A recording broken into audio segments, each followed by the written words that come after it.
on the farm, I needed to create a translation to help people get, no, this is food that actually goes in people's bellies. You take it away and they will be hungry. We live in a nation of such privilege. Why would we do that? Why? And I knew that conversation would not happen in the general media unless we did something big, so I decided I would give up food, and it ended up lasting for 42 days. So, yes, I ran out of food in the tree, but I've also gone 42 days without food. So the food was not as much of an issue. The biggest issue when I was in the tree was when I ran out of, during that siege, when I ran out of power. I had solar panels that powered batteries for a phone, but it was winter time and there wasn't a lot of sun, so I was running out of battery power.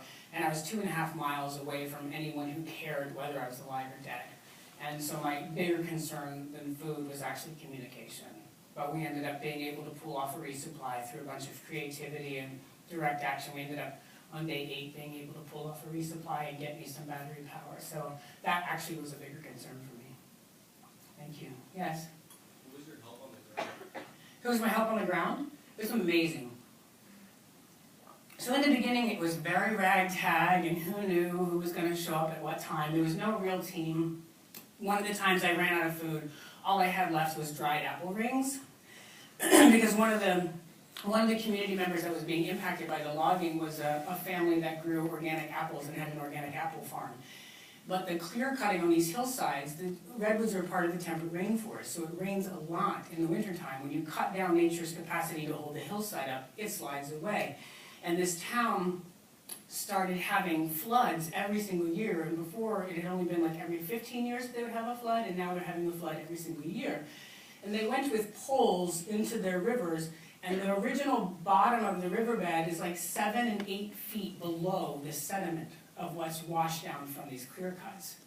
So we think about certain things, but we don't think about like all these other ways that our choices have impact, right? So not only is logging impacting habitat for endangered species and the quality of the air we breathe and the stability of our climate and all these different things, people who live there who also had another form of economy, their lives were being directly impacted because of the silt and sedimentation that was running off these clear cuts.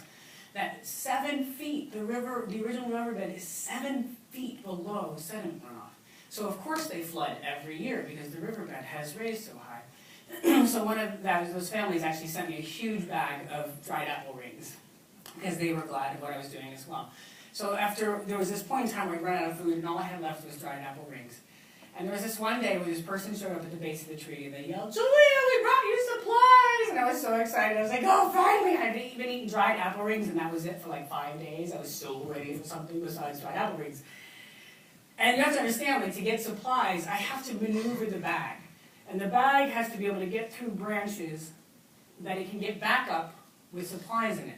So sometimes it would take me like 45 minutes just to get a resupply. So this day was windy. It took me forever to get the bag finally down to the right branches. And it's 18 stories below, so I can't actually see what's being put in. And there's a yank on the line. "Okay, it's in there. How you doing? Blah, blah, blah." I pulled the bag up to the top. I was so excited. He said, "I brought you a treat." And I was like, "Yay, a treat." And I opened it up, and it had salt packets, pepper packets, mustard packets, and ketchup packets. He had gone to a cafe, gotten a meal, stole all the condiments, and brought me that as a treat. And I was like, oh, that's going to go well with my apple rings, thanks. And the amount of time and effort it took me to get my bag down, to get some salt, pepper, I wanted to take all the condiments and throw it at him. Like, what is wrong with you? I'm in a tree. Condiments are great, but you could have brought me something to go with it. So in the beginning it was very ragtag, but then over time a team coalesced that are my family to this day.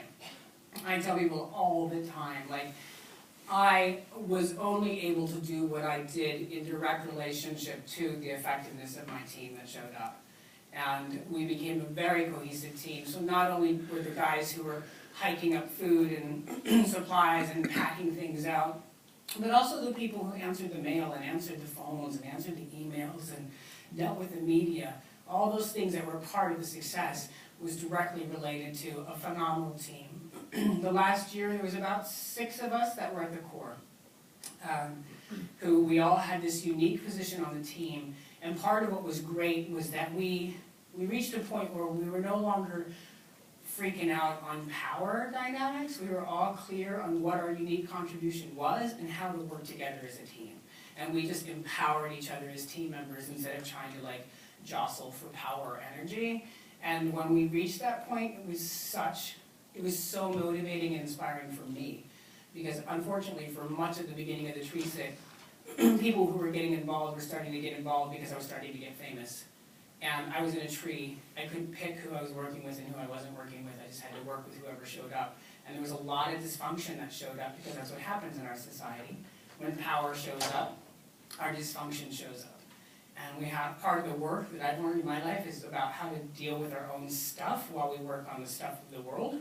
And that became very real for me in that tree sit. So in the beginning, there was a lot of dysfunction along with a lot of well-meaning people and a lot of courageous people. It was all a mixed bag. But for about the last year, there was a core team of us who were 6 who just dialed it in. And they're my brothers and sisters for the rest of my life. Thank you. Yes. I'll go to the back in classes on that one. Can you talk a little bit about your activism in Ecuador and how it got started and what brought you down there specifically? Sure, my activism in Ecuador, what brought me down there.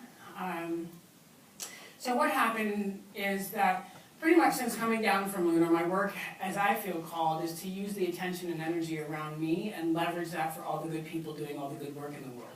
The reality is there's amazing heroes and sheroes all over the world and nobody knows about them. In part because of the way our media works. It wants a hook. So it's like the redwood issue should be important enough that you don't need a girl sitting in a tree for 2 years to talk about it. But that's the way our world works now.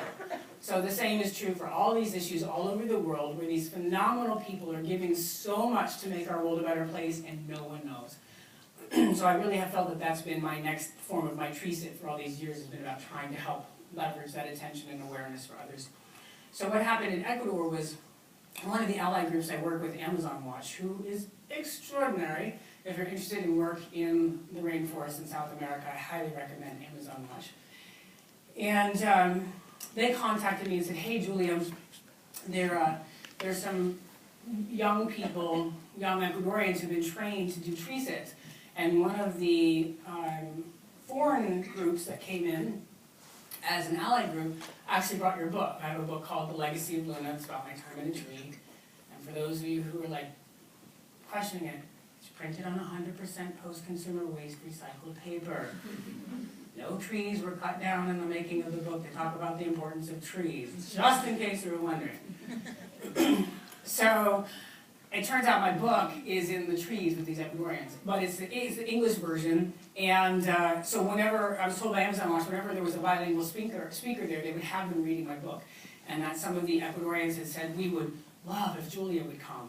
And Amazon Watch said, oh, we happen to know her. And they were like, will you ask her? So that's how I ended up going to Ecuador, was because of that. I mean, and also, you know, over 50% of the oil being drilled and exported out of Ecuador comes to the United States because we are addicted to oil. We are addicts. We are a society of addicts, and it's not just food and drugs and alcohol. It is oil. Our biggest addiction is oil. And over half of what's happening in Ecuador is directly related to us. So I figured, okay, over half of it's directly related to us, and they have my book in the tree, and they want me to come. I have to say yes to that. So I said yes. The goal was to try and bring attention to the people there who've been doing the work for a long time.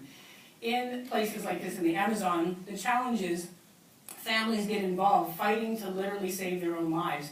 And they get involved in a protest, and if they get arrested once, they might be okay. If they get arrested twice, they usually get disappeared. Their families never see them again. Right? We have to be present too. These are people who are facing the destruction of their lives. Oil pipelines destroying their lives.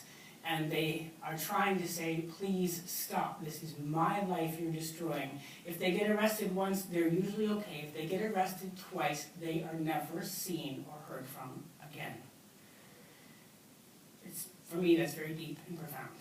So I wanted to try and help, again, leverage the attention and energy around me, around the communities and families who are doing this work, to help call attention, because the more attention they have, the safer they can be.